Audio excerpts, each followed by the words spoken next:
I am Vactor, and this is the Vactor-Verse. Today on the show, I have a very special guest.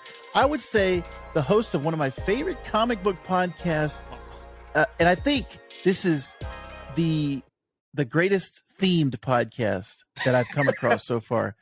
He is a comic book enthusiast. He discusses new comics every other Thursday on None of My Friends Like Comics. We have special guests on the show today, Mr. Nick Poffinbarger. That's it. Yeah, man, that was a great intro. Thank you. Yeah. Yes, apologies for my flub. I am a dummy, but you are not. So I'm thanking you very much for joining me today on the Vactor-Verse. I wanted to get two things: your comic book origin story and your podcast origin story. Both of these are fascinating things to me. So let's start off with the comic book origin story. What got you into comics originally? Yeah. So I think I remember on one of your episodes, you had said that you were born in 82? Yes. Is that right? Okay. All right. So I'm a little younger. I was born in 91. So okay. Nice. So it's kind of funny when I think back on it now, because it's like everybody thinks of the 90s as like this big boom for comic books and whatnot. And they were everywhere. They were literally more places than they'd ever been, you know? And but by the time that I was like old enough, like around 10, that had like completely reversed to where it was like there were less and less comic book stores like all over the, country and whatnot. And so yes, right. I really was interested because I had gotten it, as a kid in that era, I had gotten into the cartoons like the X-Men animated series, Batman, all that stuff that everyone always talks about. The thing, though, that like really piqued my interest, at least in superheroes, which like tangentially gets you aware of comics, but was the Captain America and the Avengers like Sega Genesis port of like that arcade game. Yes, and yes. I played that game so much as a kid, and still to this day, like when I see it at an arcade or something like that, me and my buddy Brett, who's on the show all the time, will like just run through it, and like and it was always like I was always Iron Man, and like it just got like I don't know what it was. I think it was just that little bit, because they were kind of, the characters in that game were like, it's Captain America, Iron Man, Hawkeye, and the Vision. Yes. And like that was the White Vision, right? Yeah, the White Vision. Yes. Yeah, so right. that's forever the correct version of Vision for me. Every time I see like the normal, like, green and red one, I'm always like, that looks weird. I don't know. Like, yes. Blank Vision is my vision. But yeah. Yeah.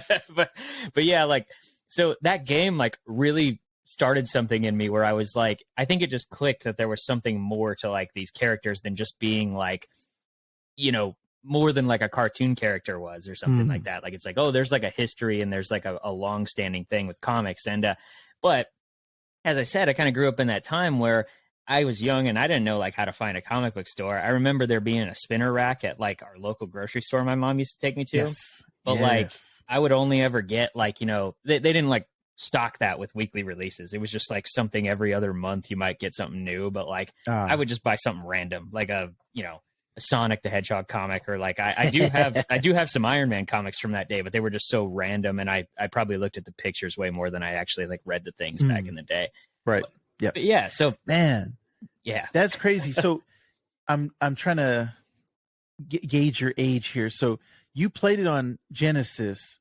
Did you actually play it in the arcade as well? No, there weren't a lot of like I'm in Kansas City, and there weren't like at least like any places that I like went to like when I was young. I mean, there are arcades and stuff, obviously, but it was one of those things where like, I didn't go out to those places like by myself or anything like that. And like, it was just, I kind of lived not in a rural area, but just like, urban and like nothing really around. I never really went anywhere that much, like, when I was a kid. So yeah, man, that takes me back, because it was that game. There was also the X-Men arcade game, which had like 4 or 6 players, and then the Turtles and then Turtles in Time. Yeah. But all of those games together for me were like, oh man, I love the arcade. I love that experience. And when I was growing up, my parents would give me $10 in quarters and like, all right, go and I'll see you in 5 hours. I'll drop you off and I'll come back. So I would just spend all Saturday just playing games. Yeah. And then I left. My dad, I was in the Air Force, so we went over to Japan. And when I came back, it was like all the arcades were gone. I was like, what? What happened? They went the way of the comic book store for a while. Yeah, the comic book store too. Yeah. Yeah. I was like, what? So that was kind of sad. But yeah, I remember that game. And like you, the White Vision was the one that was, for me, the original the Vision. definitive Vision. Yeah. Yeah, I had never read a Vision story before that. And so the arcade game was like introduced to me. I was like, who's this marshmallow looking guy? Yeah. But I forever will have a soft spot in my heart for that one. And I was a Sega Genesis guy growing up too. I wasn't a Nintendo guy. I was a Sega guy. Yeah. So yeah. that's right cool. over Nintendo when I was a kid. All my friends had Nintendo, and I was like the weird one who had the PlayStation. Whatever. But yeah, that's cool. Oh. So that game specifically kind of opened your eyes to superheroes and then to comic books in general. Yeah, I mean, like it set something in me where I was like, for the rest of my life, there was something in the back of my head that was like, this is different and this is cool for a different reason. Like, I don't know what it was. It was something like just innate in the concept. And like, honestly, like I didn't really think about it, but like, you know, like those characters and like discussions about like Marvel characters in particular were like really big with like me and my friends, like, you know, in high school and whatnot. But again, I didn't really know like where to go for like a comic book store or anything like that. I didn't even know there were like any in town. So it was like, we just hear like these fabled tales. And like, that was the point too, where I was in high school from like, you know, I graduated in 2009. So like, you know, from 2005 to 2009, that's when like Marvel started making headlines again. Cause you know, it was like right after Civil War and everything like that. And like, it's like, you started hearing about all these like, oh, these more mature like stories, or, you know, these like, I guess, higher concept or more real world concept stories that they were doing with these characters. And it was always in the back of my head as like something fascinating, but I didn't actually like seek it out or really get invested until I was like 18, like about to graduate. And I remember I went to we have a, I don't know if they're, I know they're like a national chain, but I think it's called something different depending on what area you're in. But we have a thing called vintage stocks here. And like, it's basically just like, you know, like a bunch of used media, like, you know, just books, games, TV shows, all that stuff. And they have comics. And being that like that game and like just my general like affinity for the character Iron Man, this was also like right when the movie was coming out too. So it was like they were pushing Iron Man hard, you know. And funny enough, I didn't even see the movie in theaters because I was like, it was funny because at the time, you know, it was like, that was the same year that like The Dark Knight came out and Iron Man. And before that, for me at least, I was always just like, man, superhero movies always disappoint me. They're never as cool as like I thought they should be, you know? It's like, and there are ones that I have soft spots for, but like they just weren't something that I was like rushing out to see.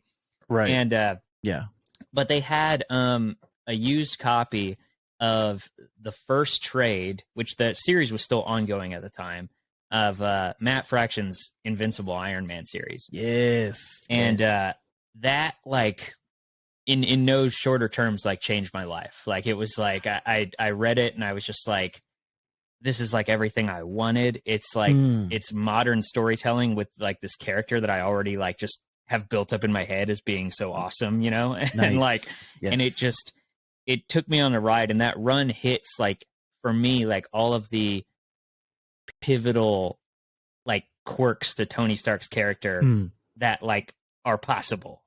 And like and it introduced me to all the villains, and from then on it just kind of like spiraled from there. Like, you know, it's like I was definitely like on the Marvel train after that. And you know, from Fraction's Iron Man, it kind of went to I was looking at like big picture stuff, like, you know, because like everybody knew like Civil War and stuff from Mark Miller, Steve McNiven.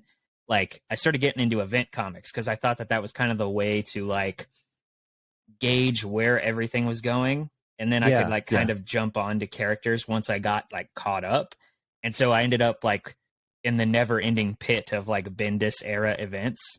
and I thoroughly enjoyed it. It introduced me to like so many characters, and like Bendis was like, especially at that point, like such a huge writer for me, like, because I was just like, this guy's awesome, you know, and he's writing all these characters and like doing all this like crazy stuff. And like, it was exciting, you know, at the time. And like from the Bendis events, it's like I kind of got my bearings on like the Marvel universe. So I started reaching into like, you know, stuff I hadn't heard of or, you know, creators I like, you know, recognized the name of. And that led me to Marvel Knights, which was like the next big like wave of things. Like how I kind of have this mapped out in my head is like just these big touchstone moments, you know.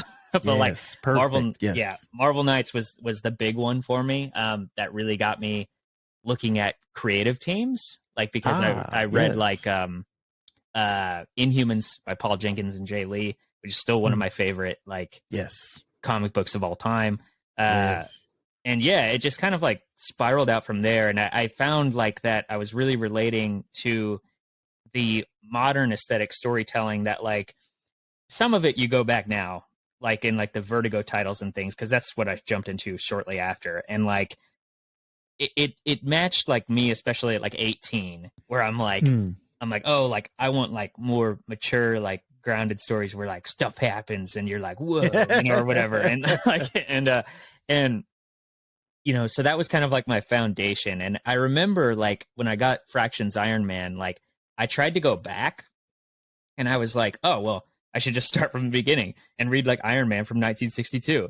And it was like, oh, geez, this sucks. You know, I can't do this. And I read like 40 issues of like Tales of Suspense and whatnot. And like, it was just like, Jesus Christ. I don't know if I can take him talking about his transistors every other issue now. You know, it's just like, it was tough. And I didn't really get it. That was Stan Lee, right? Oh yeah. Yeah. Yeah. Right. Yeah. I had the exact same story. Yep. Yeah. It's just like, you know, I wasn't ready yet for like the appreciative portion yet, you know? And so I kind of like stuck with like basically like the late 90s into like what was the modern era 10 years ago, you know, like, and that's where I was finding my bearings and getting into characters. And like I said, the comics that I kind of went back or a little further back with were like the Vertigo titles. Like, you know, you'd have stuff like Swamp Thing by Alan Moore and like Hellblazer, Preacher, Sandman, all that stuff. Like, and that hit me perfectly at that time as well. Like where I was just like, oh, this is like dark and aesthetically cool. And like, it's telling like, you know, more character driven stories and like just concepts that I was really into at the time. And it still am arguably, but that led me to the rabbit hole of indie comics and in particular like Image books. You know, I mean, like I've done an episode on one of them, but like a big one for me was Five Ghosts by Frank Barberry and Chris Mooneyham. And then there was like just some stuff that was like coming out at the time when I started going to the comic book store, you know, and like, so it would be like Five Ghosts, Autumn Lands, Birthright, stuff like that. Black Science, like by Rick Remender was a huge one. And then, I'd say like the last like big touchstone moment for me that's like affected me since then has been East of West, which introduced me to Jonathan Hickman. And he's like my favorite comic book writer like of all time, like since then. That's like a stereotype to say now, I think, because he holds that place for many people, but I can't help it, man. Anything he puts out, like I just think it's brilliant. And like, you know, and in the years since then, basically, because that was like, you know, 2012, 2013, I think. And then like, since then, it's basically just been a journey to kind of expand my horizons and stuff like that. And like, you know, I would eventually get into, you know, manga and like, you know, it's like, because I was always like, oh, well, you know, I like sci-fi and fantasy, and obviously I like superhero stories, but like, you know, eventually it was like, oh, well, try like a romance story or a crime noir or something like that, you know, and just like this never ending journey of like just finding stories that I think are worthwhile, you know. And but yeah, I mean, like it just kind of devolved out of there. I mean, like my passion for it has only really grown since then, you know. I mean, like I was like in high school and even before that, like I was always a music kid, and like and I still am, you know. I mean, but it's one of those things. It's like it's taken equal precedence in my life, and like I just admire the craft and admire like all the work that goes into it, and like how it can just affect you, I guess. Like unlike really, for me, like, you know, unlike really any other medium that I've experienced, you know, it's not saying it's better or worse than others. It's just that, you know, it's something special that just hits me in the right place, I think. Yeah, that's perfect, man. A lot of your story feels similar to mine, so I feel kind of like this kindred spirit almost. Yeah. Did you ever check out Phonogram by Kieran Gillen? No, I have not. That is Oh, one that I always hear about, though. yes, that Gillen is a one guy who sounds. I very much like a lot. Yeah, And like that's that been on my list for a while now. Actually, I need to check it out because, like, I mean, yeah, because yeah he's very much in the public eye right now too with all the stuff he's doing, which I've been really yeah that enjoying I as want to well. say that was the first Kieran Gillen book I ever like heard about, or that's when his name kind of got on my radar. But Yeah, the Jamie McKelvey art in that is fantastic, and as a music guy, I think you'd really dig that. Yeah, that's definitely one I loved to their check out. I absolutely loved their work on Wicked and Divine, and like Ooh, yes, that's just yes, been yes. that was like the big one for me with Gillen at least, and then Mm, I led into like more modern stuff like Once and Future, and when he was mm. doing Uncanny X-Men, not X-Men currently that he's doing, but when he first did it.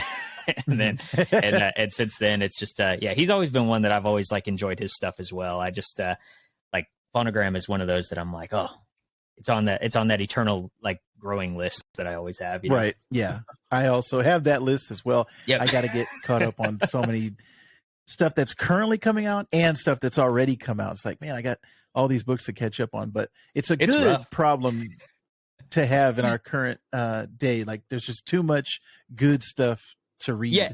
read. I totally agree. It's like the amount of like stuff that's actually worth your time is like when the fact that that is too much time to take away from you is a really good thing. It's like, Yeah. Excellent. Well, I wanted to get into your podcast because, like I said, the name alone, I immediately subscribed when I saw the name for the first time, and I said, "This is me. This is my story." Because all of my friends that I have who read comics are I was going to say digital. Everyone is across the country, spread out. Like I never knew. I didn't have a group of friends in my circle, in my actual physical vicinity that liked comics um, ever in my life, pretty much. Like I would yeah. say the one time was when I was in sixth grade. I had a friend who we geeked out over the X-Men TV show and then the Marvel trading cards. Those were the things that like we would go over to each other's houses and trade cards and stuff. But ever since then, everything has been physically distanced. Like it's been podcasting and the internet that has connected me to people who liked comics. I didn't even know there was this passionate comic community until I discovered podcasts. That was like one of my big discoveries. So why don't you talk about how did that premise come about? None of my friends like comics. Yeah, I mean, well, in terms of like the literal podcast origin, I was doing a show before this one called Musical Squares, which was me and three of my other friends, Brett and Max, who are, like I said, on the show like all the time as my guests, were on that show with me as well, and our buddy Nice. Dennis. And that was a show where like we just like, I think it was like right before or during the pandemic when like we started like kicking around the idea, because we would always get together and hang out, and we would listen to records and like and just pull up stuff, like, you know, like have like a queue going like on YouTube or something of just like songs and stuff we were into. And we'd always be talking about albums and like suggesting things for each other. And there was always like this thing where I was like, I kind of felt it, and I later kind of found out they felt it too. But it was like when we would do that, it was fun. And we, like, you know, you might get something from somebody else that you're like, oh, that's cool. Like I'm going to remember to check that out or whatever. But like a lot of the time when we get together again, it's like we didn't remember, or we weren't having the same reactions, or we weren't into the same things at the same time. And I thought it was like, it might be cool if we all were challenged to kind of listen to one album like at the same time, and then all discuss it like at like a set date. And so that turned into a podcast idea where we were like, oh, well, you know, like I think it was Brett who was like, well, we might as well record that to make it worth time, you know? And so basically the premise of the show was we would each pick a record, like every episode, like we'd take turns and like, you know, and then we'd all listen to it, and then we'd all go through it track by track and talk about it. It's very similar to the structure of like the comic book show kind of.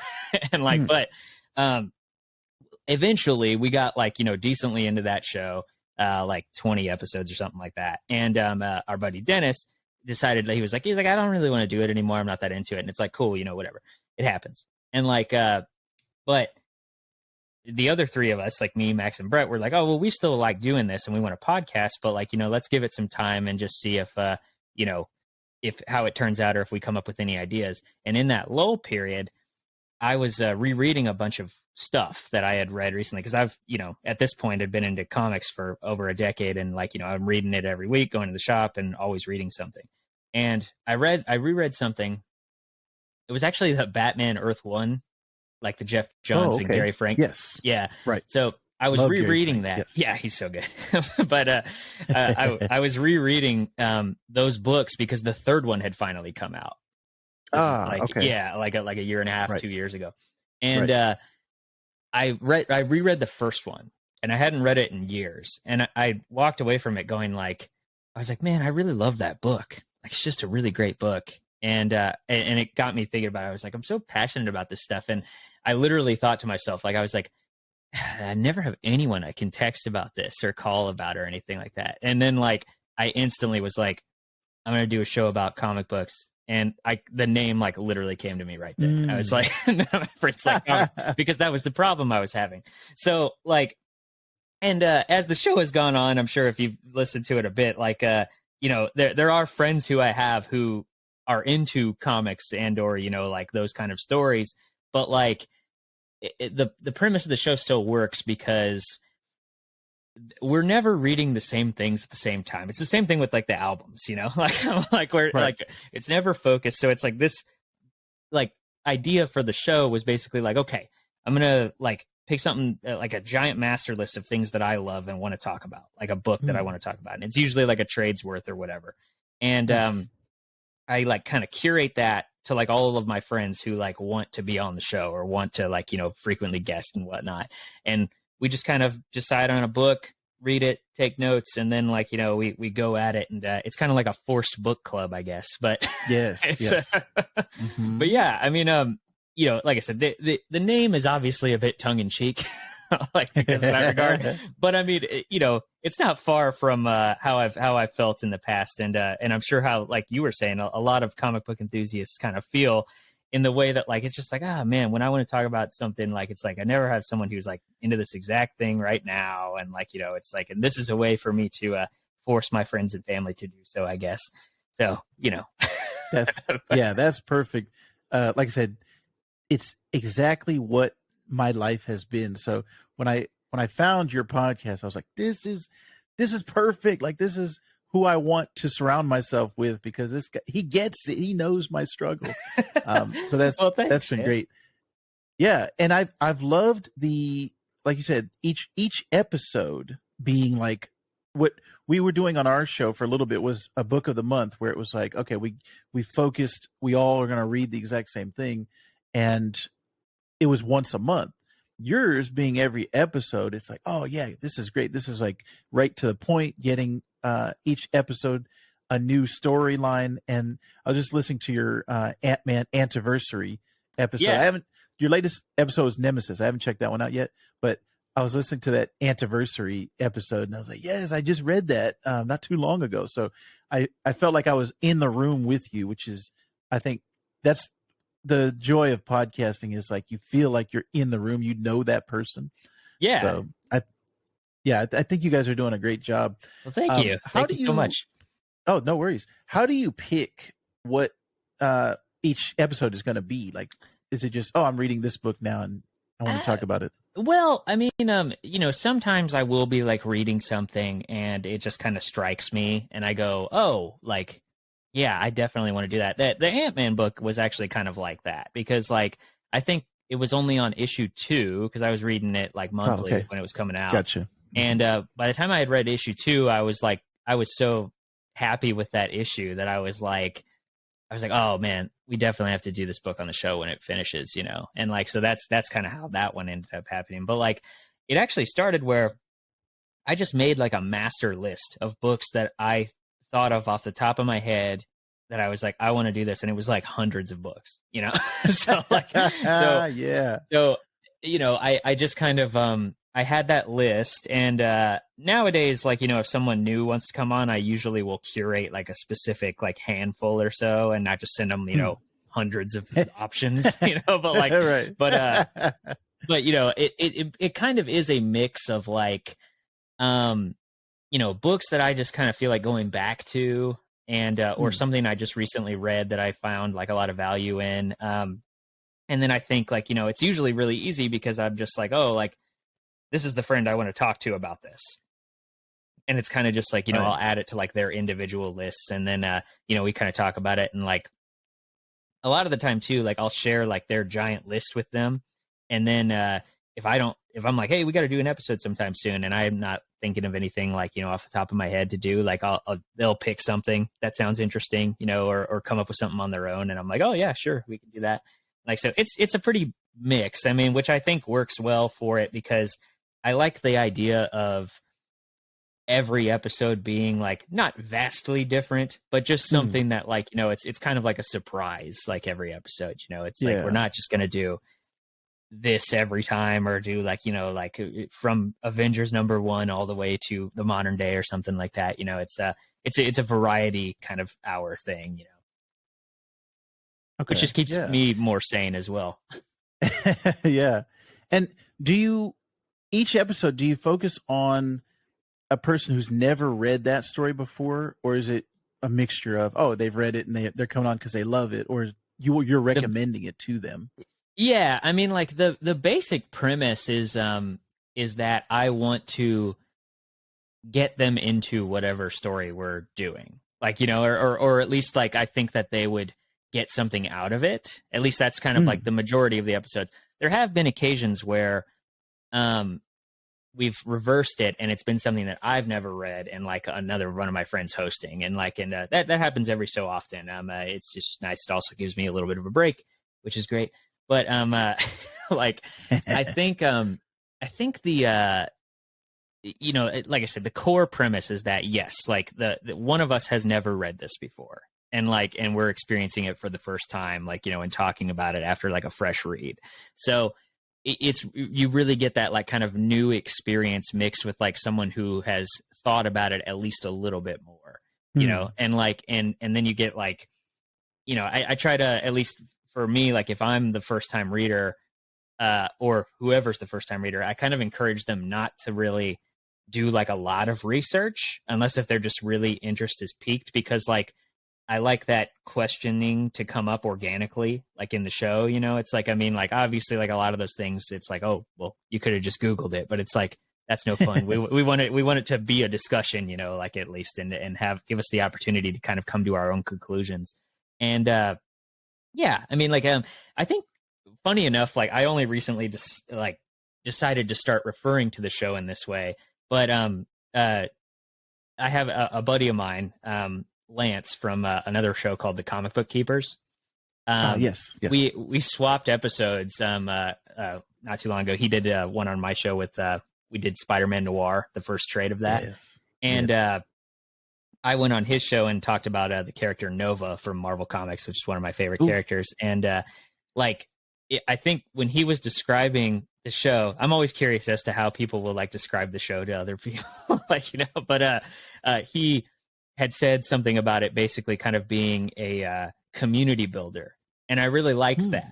Like, I was like, that's sort of, I guess, just unconsciously what I was going for, is the fact that I'm like, I want it to be accessible to people who like don't really read comics because they have someone who they can relate to, like, on the show, like the guest. And then myself, like being that relatable thing to like a person who does, and being like, okay, maybe we don't have like the same viewpoints, but it's like we get like the tropes, and we understand like, a bit more of the inside baseball perspective, I guess, of like, like, oh, like, we knew this was going to be cool because this guy was writing it, or this girl was drawing it, or whatever. It's like you have like, there's all those gears going on that you're like subconscious to, like once you have gotten like a decent amount into comic book collecting or just reading comics. And I think a lot of that, like people like you and I probably would take that for granted compared to like a new reader. So it's always fun to just get that ping pong back and forth. It's like, I mean, like even something as simple as like, oh, I don't know why they ended it on a cliffhanger, and you're like, well, it comes out monthly, they have to do something like that, like it's like, yeah, right. It's just you get to have those kind of conversations though, and it's really insightful, and I feel like it's not only been, I guess I haven't asked them outright, but like, I feel like it's been beneficial to my friends and family who've been on the show, because they get like, a different perspective, but also it's been beneficial to me because I feel like I've just grown a lot closer to them, and like seeing how we all dissect stories, and like, just like, yes. it's just fun discussion, I guess.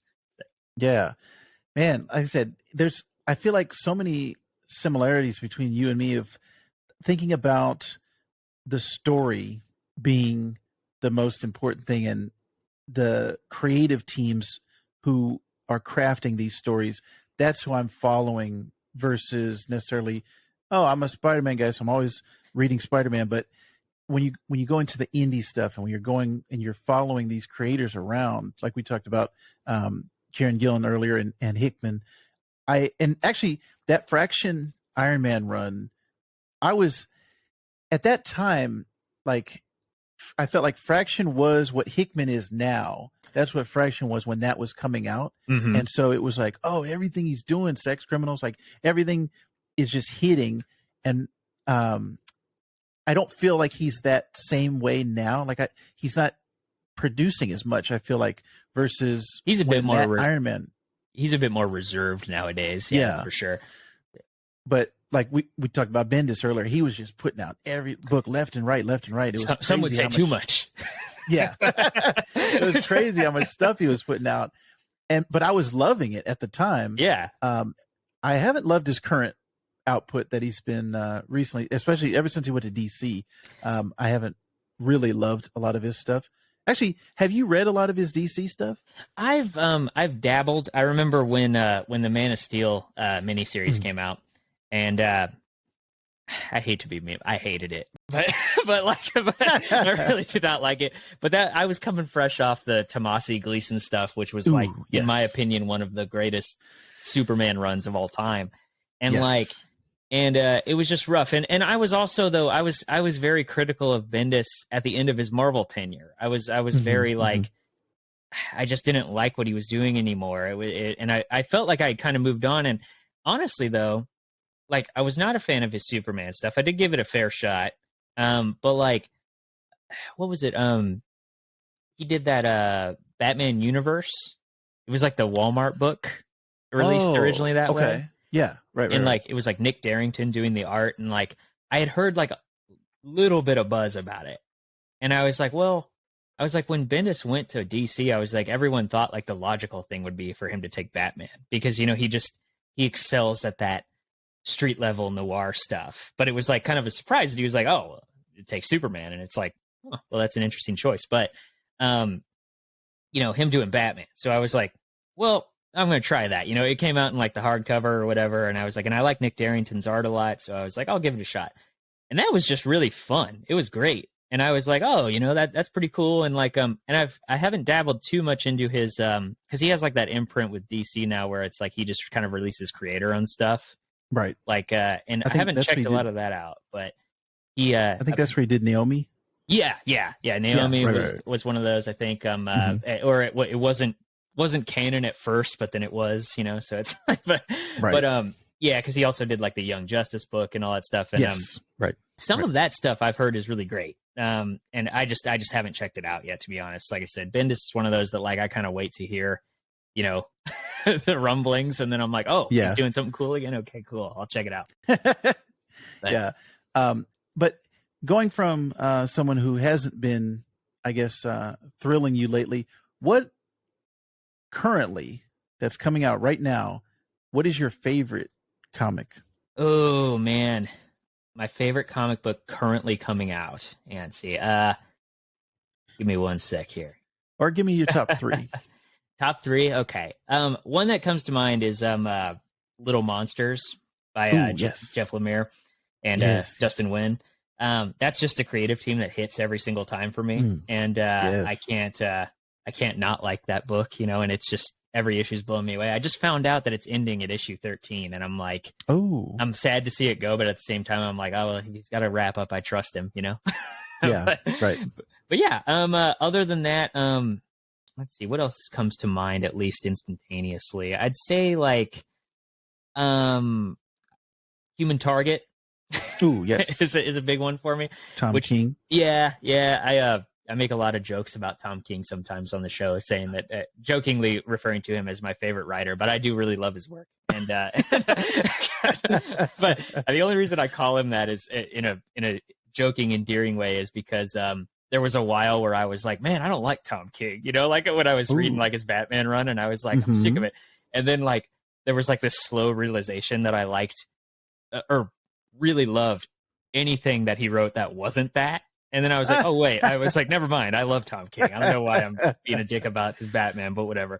But Human Target has been like consistently like such a great like series, not just in the fact that he has Greg Smallwood doing the art, which is always incredible. I love Smallwood, but like it's like one of the rare Tom King books where he's known for doing like these like prestige format, like 12 or issue runs of like like a story.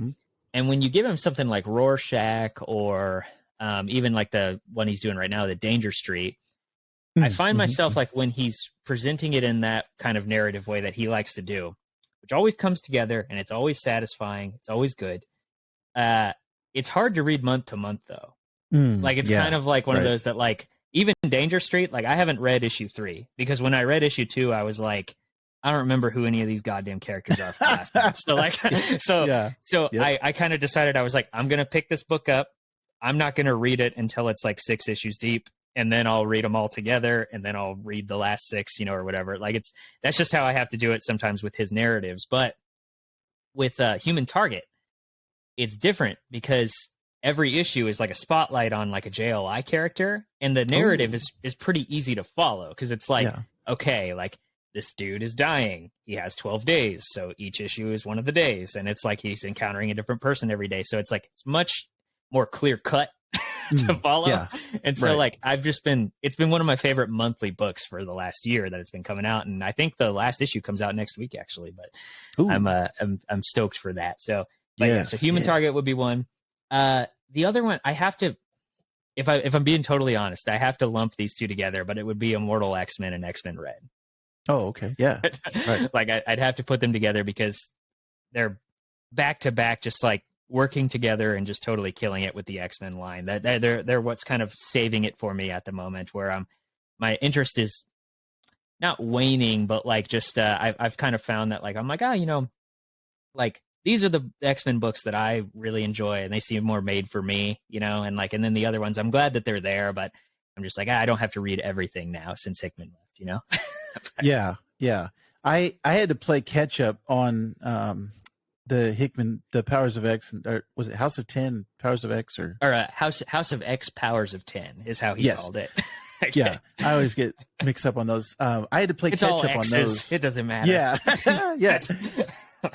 I had to play catch up on that, and then once I got caught up, I was like, oh, wait a minute, now he's leaving, and I'm not as interested because for me, X-Men has always been the like I don't know how to say it, but like I've always been looking outside in on X-Men. Like I want to get into that. I want to jump in that party, but I just can't find and there's so much continuity. There's so much backstory. So they got a lot of baggage. Oh yeah, 100%. It was when they did Ultimate X-Men, that was one place where I could start and it was like, oh, okay, this is fresh. And then like the Hickman stuff, it was like, oh yeah, I can, like, this is a confined one storyteller telling this story. But now it's kind of starting to get back to I don't know how to get back into that. So I feel that too, of like after Hickman has gone away, it's kind of starting to dissipate for me, but I want to get back into X-Men again. Yeah, no, man. I mean, like, it's funny. You mentioned Ultimate X-Men. That was my first X-Men book too. Ooh, because nice. Like, I think like anybody like within our age range is like, is like, oh, X-Men the animated series was awesome. It's one of my favorite things ever. And then you look at like the history of X-Men, and it's like it's daunting. It's the most daunting thing to get into in terms of Marvel Comics. Like 100%. It's like you were saying. There's so much like continuity, so much stuff. It's just like it's hard to really jump in. And Hickman, I think, provided that for all of the modern readers, at least for those people. And I was reading X-Men before in what most people refer to as the Dark Ages, you know. but you know, it's like it's so hard to like quantify it like in terms of X-Men, because like the quality waxes and wanes through the decades, obviously, as it would with anything. But like it's just like, and then you get someone like Hickman, and I'm like hell yeah, I'm all in on this. and then he left, and it's like, oh man, that's, but at least like we get Gillen and Ewing, you know, like it's like they're carrying the torch. They're great, right? And they're great writers as well. I love all of their work, but it was like big. So there were like touch points with me where it was Grant Morrison, new X-Men. Okay, I'm understanding what's going on here. And then Joss Whedon, Astonishing X-Men. That was another one. I was like, okay, I understand what's going on. But it was like, as soon as I got away from them, then it started to get muddy again. So I've always been jealous of people who are like, yeah, I'm into X-Men and I'm reading every X title and I can tell you everything about them. Like, I can't do it. There's way too many things I got in my brain, my storylines that I'm trying to keep together. But yeah, that's one of those ones that I've always been fascinated by.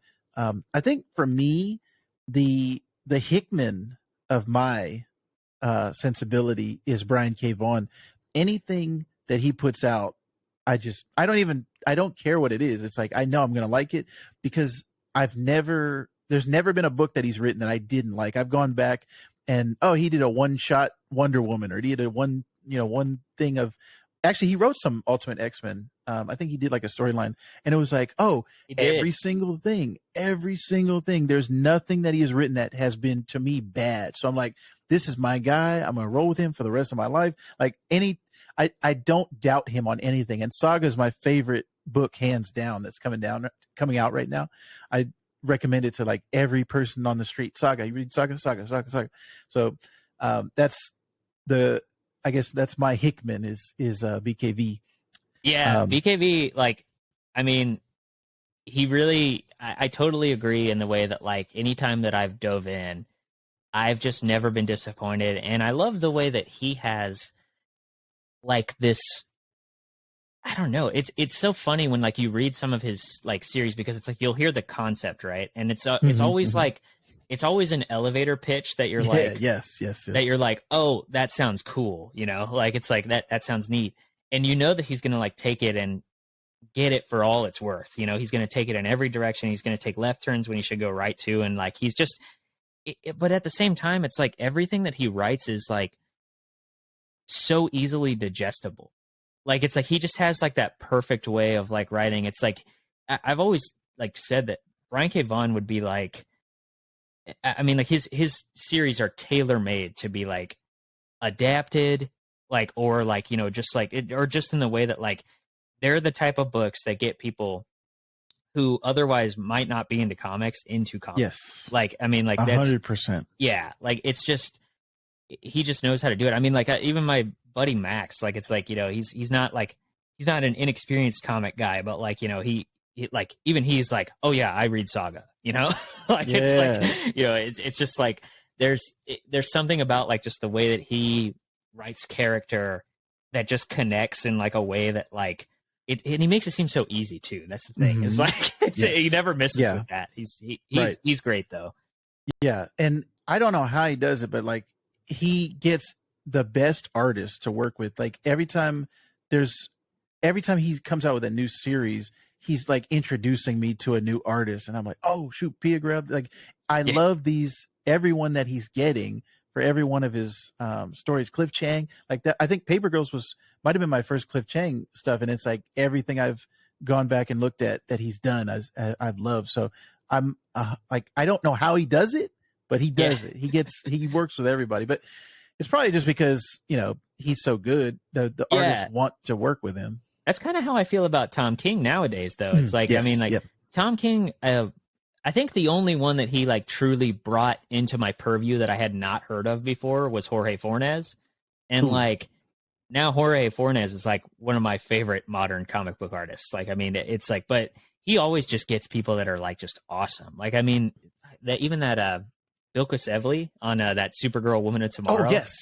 Jesus Christ. She was. That stuff blew me away, dude. Yes, It's like, oh my that god, was that was the star for that book for me, was the art. And man, I was reading that monthly when it was coming out, and I was like, every issue was like, man, this is crazy. So I'm glad that now it's going to get this film treatment, and more people are buying the book just because of the announcement of it. So it deserves it. It really does. I mean, like, that's just a great book. Yeah, that is fantastic, man. I could sit here all day with you and talk. I love just talking comics, and it feels like we're in a comic shop and we're just, you know, browsing books and we're talking to each other. But you can tell we don't get to do this very often. Yeah. Your podcast has the best elevator pitch of any podcast that I've ever seen. So keep up the good work, my friend. You're doing a fantastic job on None of My Friends Like Comics. And I want you to let all of our listeners and watchers know, where can they find you online? Of course. Yeah. No, I mean, we're on like all of the, you know, typical podcast platforms, you know, your Spotify's, your Apple, you know, Stitcher, Google, all that stuff. I mean, like, so pretty much if you just Google None of My Friends Like Comics, it's pretty specific, so we will come up. But like, but yeah, I mean, other than that, you know, like, we have a Patreon that, like, I really put a lot of effort into. At least, like, my goal for this year was to, like, release something, you know, like more exclusive stuff. So, like, we've been doing like movie commentaries, and nice. doing me and Brett have been doing bonus, like, kind of mini episodes where we're doing one issue of Ultimate Spider-Man every month. Ooh. So, like, so we're just going at it issue by issue, and, like, which is really interesting because obviously he's never read it before. I've never reread it since I read it like 10 years ago. So I'm like, I'm super stoked to go back and be like, you know, I'm like, does this hold up, or is this nostalgia glasses? I don't know, you know, but yeah, man, it's a lot of fun. But that is fantastic. But yeah, I mean, like, yeah, other than that, we're on Twitter is like the main social media stuff that I use. It's just at No Comic Friends. And that's where I post, like, when the episodes come out and all the updates and all that stuff. And yeah, you know, pretty easy to find, I think.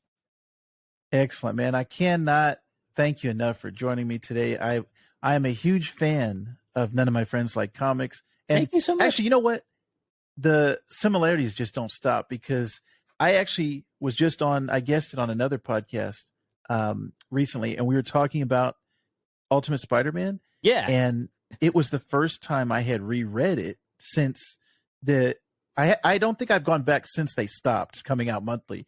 And it was like mind-boggling for me to go back to issue 1 and put, like, it immediately brought back my memories of where I was when that was coming out, and what, you know, why I loved it so much. And so, yeah, that was a great experience. So, you know what? I think you just gained a new patron in me, because I want to hear these Ultimate Spider-Man episodes. Oh, so, thank you very much. I'm gonna sign up, and I want everyone out there who's listening to this right now, go over to None of My Friends Like Comics, sign up for the Patreon, and listen to these Ultimate Spider-Man episodes. I can't wait, and I got something new to listen to. Well, thanks, Vactor. No, for real, man. And I just wanted to say too, I'm a big fan of your show as well. I really love what you're doing here, especially with, like, the rebranding stuff, and, like, just, like, having people on to talk, and, like, it's just so cool to hear, like, all these different perspectives, and, like, you have a real way with just doing candid conversations, and I really love it. It's great. Thank you. Thank you very much. I appreciate it. I love talking to people who love comics, so I always want to try to spread the joy amongst my audience, and hopefully they will become your audience now. So everyone out there, come over to None of My Friends Like Comics. Nick is there. He's having a good time with all of his friends, and I want you to have a good time as well, because, as I say on every episode, Nick loves comics, and you should too.